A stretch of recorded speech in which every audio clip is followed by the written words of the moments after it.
The Darian DeVries era is off to a roaring start, 98 to 51. Also, Riley, let me show some respect to the Indiana. I need you to put me in line here. Is it Darren or Darian?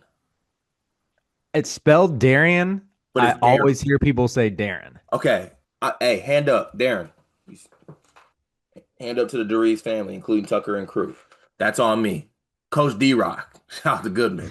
D-Rock gets a 98 to 51 win at Assembly Hall over Alabama and A&M, a game that was never in doubt. They scored 58 points in the first half, which I believe, according to Big Ten Twitter page, was the most points scored in a half by an Indiana team since 2019. It was a really, honestly impressive performance. Now, caveat here, with respect to Alabama and A&M, they are not necessarily the hardest competition of all time. They are a team that's in the 300s on KenPom. They're not necessarily a team that should scare anybody. But Riley, you and I have watched a good amount of Indiana basketball over the past couple years. We Mhm. know what they typically do with teams like this. They let them hang around in the first half, and then I get to tweeting, and I'm like tweeting the score, and I'm like, oh my God, Indiana's up 13 to 7 on Alabama A&M. What's going on? That was never in doubt in this game. They led 58 to 22 at half. They got out to a really, really fast lead in this game. It truly was never, honestly, kind of never in doubt in this one. I think the largest lead for Alabama A&M was actually 3-0 when they went up in the game 3-0. From that point on, it was pretty much over. Some good performances. Everyone played in this game, kind of as you would see it. The minutes were kind of split. Tucker DeVries still played 30 minutes in this basketball game. Some guys actually ended up playing major minutes, which maybe we'll talk about maybe that being a thing with this Indiana team, given the fact that they don't necessarily have the greatest depth in the world currently. But good performances from Tucker DeVries, 30 points. I'm sorry, not 30, my bad. 18 points, 11 rebounds, 4 assists.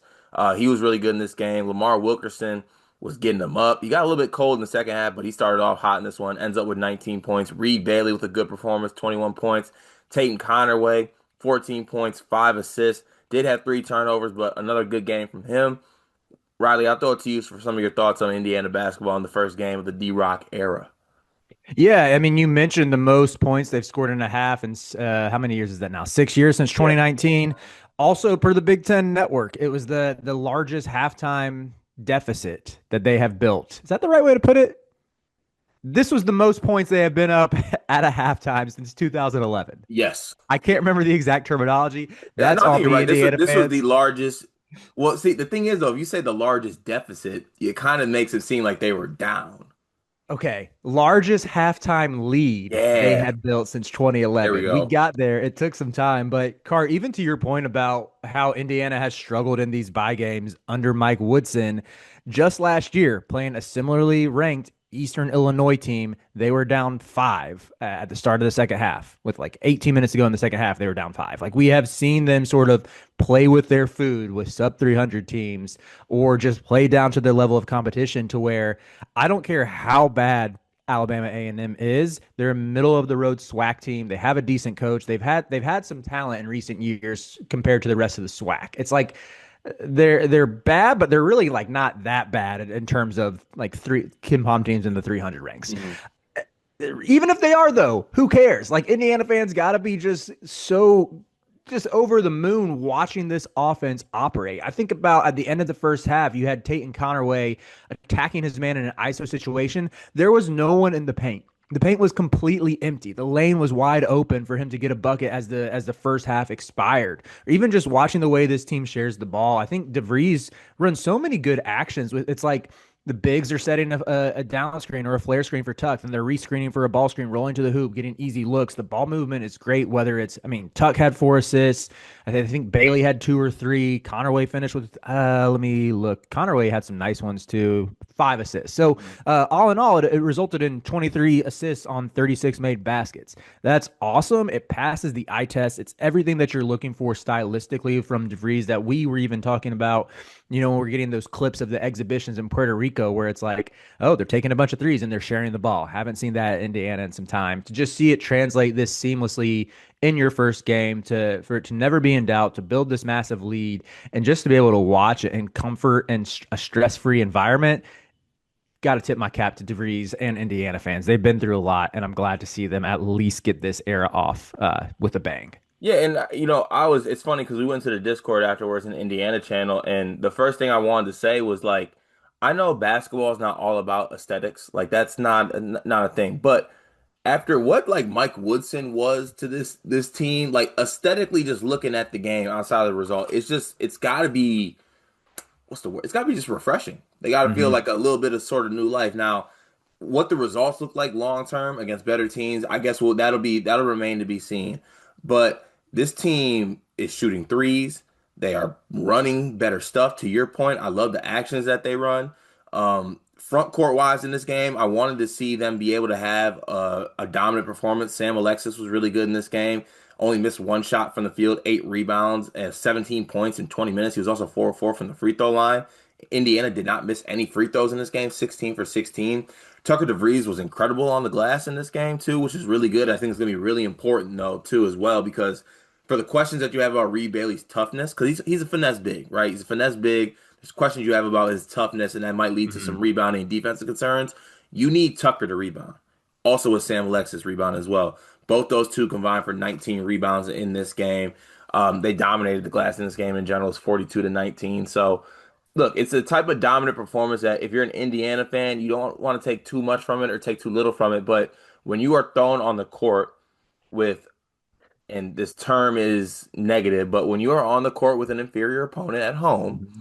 it needs to look like you are the better team by far. And I had no doubt from the moment the ball tipped that Indiana was the better team. Hmm. I'm with you completely. I think even from a greater narrative around this team, they're going to go as far as both Tuck and Lamar Wilkerson take them. Like that is what this team is built around. That's your wing duo. And a few weeks ago, when Dion and I did our pods where we reacted to you and Greg when you made your top 10 list of backcourts, front courts, and wings across the country. Dion made a really compelling case for Indiana that if Tuck is healthy and Lamar Wilkerson hits, there might be like at most two or three duos in the country who you could argue over them because I'm guilty of this as well. Like we forget how good Tuck was at Drake before he Mhm. transferred, before he got injured. Like he was someone who was a projected second round draft pick playing in the Mo Valley as a Caucasian dude with a receding hairline. Like Whose you name know is how much Tucker, by the way. whose name is Tucker. You know how much of a hooper you got to be to get that love from NBA teams against all odds. But I thought he showed the full scoring repertoire that we saw during his Drake days here, where I mean they're running off of flare screens and he's catching the ball with a hand in his face and just knocking down off balance threes. He's attacking off the bounce. He's posting up smaller guards. He's making smart passes. I mean, to your point on the actions that DeVries is running, it's so fun to watch. Like I think they're like they would bring him off of a down screen. He'd get the ball. The man who set the down screen for him, usually Reed Bailey, would roll to the hoop and he would find him for an easy look at the basket. It's that type of cerebral, heady plays that he's giving you on top of being this three-level scorer. Like he looks healthy. He looks like I mean, his no one knows how to coach him better than his dad. And they're just going to pick up right where they left off. And, even last year in the limited action he showed at West Virginia, had a couple big games, but was more of like became more of almost a 3 point specialist. We didn't see him getting to the rim as much. So that was why I was happy just to see him do more than just shoot the long ball last night. I want to see the versatile Tuck who can score in a variety of ways. And I mean, if Indiana gets that, yeah, they're going to be in the mix as like a top, I don't know, top five ish, top seven ish Big Ten team. Yeah, I can see to it, and it's funny you mentioned that too, because once again, Twinskies. I brought it up in passing. I was just like, I kept it in the Big Ten circles though, but I was like, when you look at it, we talk about these duos in the Big Ten, like, I obviously Braden, TKR. If you go to Michigan, like Yaxel, and I mean, it's probably a front court pairing, but like, there's like these duos in the Big Ten that get mentioned a lot. And people kind of just like throw it to the side when they talk about Indiana, and even in the sense where like I'm a Lamar Wilkerson guy, right? Like don't like I'm with Lamar Wilkerson, that's my guy. Tucker gets thrown to the side kind of in the conference on his own team, like he hasn't been a productive basketball player. Now, it's about him staying healthy, him being in pretty good shape, and like what it looks like over the course of a year. Because from the looks of it, he's gonna have to do heavy lifting this year. I mean, he played 30 minutes in his basketball game. That's one thing I did not like for what it's worth. I don't know about the high major minutes for the whole team. You know what I'm saying? I feel like, DeVries and and Wilkerson are going to be playing like some major roles this season. So like if I can get them a couple minutes rest here and Mm-hmm. there, I would have liked to Mm-hmm. see, it's greedy, it's nitpicky, but 25 minutes I think would have just sufficed in this basketball game. You're probably right. Maybe give Trent Sisley some more minutes, so I kind of want to see play a little bit more. But I guess looking at this game, you don't want to make like obviously snatch judgments against Alabama A&M, but like is there any bit of you that changes like the big picture stuff for Indiana as you watch it? I sort of viewed them as like a top 30-ish, top 35-ish team going into the year. So tournament team.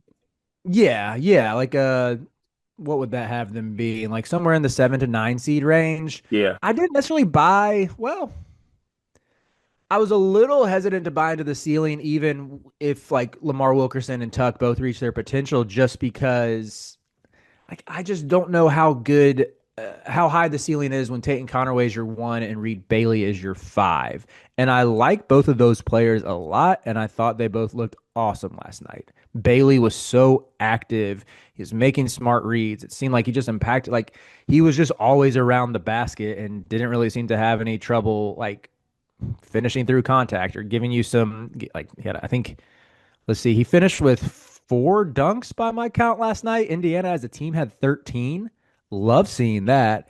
And so Reed Bailey could continue just to silence me with that, but again, it was against a low major opponent. I think when you have these up transfers that aren't like elite athletes and are a little bit older, and you're thinking maybe they have already started to there's less upside there. They've already kind of, I don't want to say hit their ceiling, but they've gotten closer and closer to it. And that's why I just thought maybe that would limit them with lower end talent at the 1 and the 5, even though I really like those players. But with how good the sets are, how good the offense looked, and if Reed Bailey can sustain this once goes against like better opponents and better athletes and more size, where he's not just able to like bully opposing front courts, if he can translate that, I mean, and even just getting him confidence now, I think is going to help. Then yeah, I think their ceiling is a good bit higher than I envisioned, where maybe you could see them at like honestly, well, without being too reactionary, like it wouldn't be surprising to me to see them in like a top 15-ish team, like in the 15 to 17 range. Yeah, like That feels if about they go right. on a good run, have a chance to beat some team, maybe get some good teams at home in Assembly Hall. That's another thing that I think is going to factor in a lot this year. I think Hmm.